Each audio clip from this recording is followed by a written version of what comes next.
Should you buy a vehicle? Should you finance a vehicle? Or should you lease a vehicle?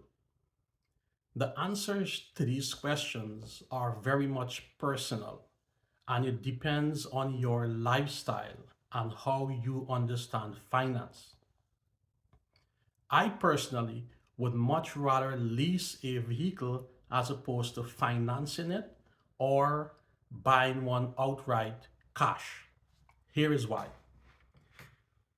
It is never a sound financial decision to commit all of your cash to a single depreciating asset.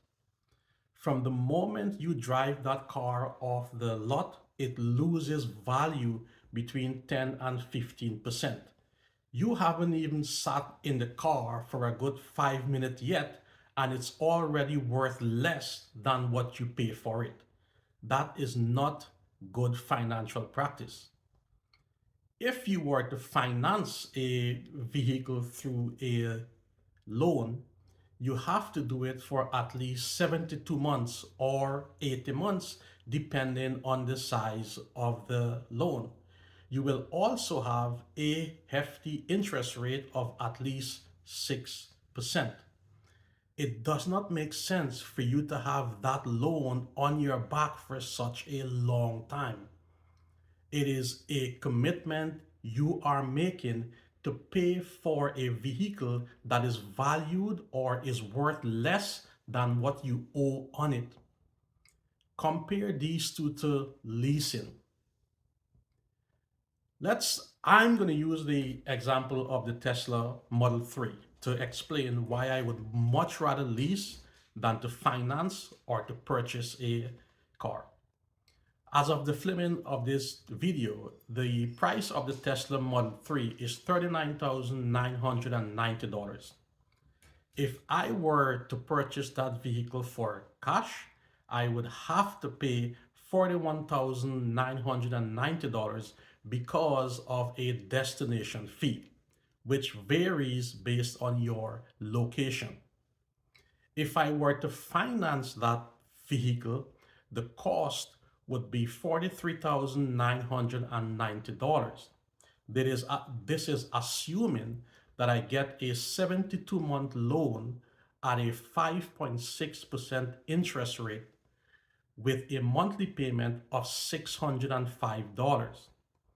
It also assumes that I will make the minimum down payment at the time of the vehicle purchase, which is $4,500 according to the Tesla website.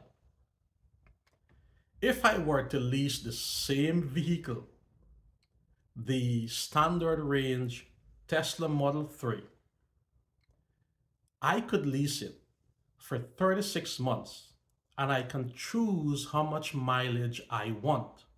It defaults to 10,000 miles, but I can also choose 12,000 miles or 15,000 miles.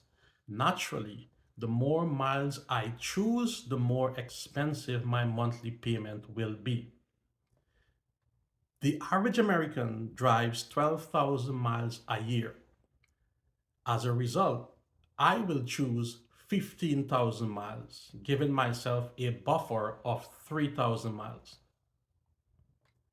For this lease, I will pay $4,500 as an initial down payment and a destination fee of $1,137. Your destination fee will vary based on your location. At the time of delivery, I would have to pay Tesla $5,637. This will result in a monthly payment of $442 for my lease that I will use for 36 weeks. The difference between the monthly payment of $442 for my lease and if I were to finance the car through a loan is $163 because my monthly payment for the loan is $605. That $163,000 multiply by 36, which is the duration of my lease, will save me over $5,863. That is a lot of money that I can save over 3 years. The other advantages, unlike financing the vehicle, I don't have to be concerned about the annual interest rate. When I lease the vehicle, the the interest rate is either less or it is not there. And you are naturally saying, well, at the end of the 3 years, you don't have a vehicle and you still have to get another one. You are absolutely right. But I've already planned for that because I saved that $163 every month. At the end of the 3 years, I have enough money to pay for another lease. It is foolish in today's world for a young adult, or for that matter, any adult, to buy a vehicle. Where did we get this notion of having to own a vehicle? It came from our parents, it came from the people we trust, it came from the people we look up to. Most of us can recall as young adults, or as kids, our parents talking about buying a vehicle, having to own a vehicle. Naturally, those conversations and those desires transfer onto us. We now think that we need to own a vehicle. You don't need to own it. It makes no sense financially for us to do so. And finally, the money you save every year, since you won't be getting a vehicle for the next 3 years, you can invest it and have that money gain some sort of interest. You can either buy stocks, you can put it in a high interest savings account. And today, those accounts are giving as much as 6% interest. Leasing a vehicle is a win win for us as consumers. And if you're concerned about the manufacturers, they're not going to get their money, the banks aren't going to make any money, that's not your concern. That's commendable of you to be concerned about them. But as I've stated on this channel many times before, companies rarely do things that are in the interests of us as consumers. So why should we dedicate a lot of our time being concerned about their well-being, even if you work for them? Again, it is much better to lease than to finance or to purchase a vehicle. Leasing is a financially sound decision. The other two isn't.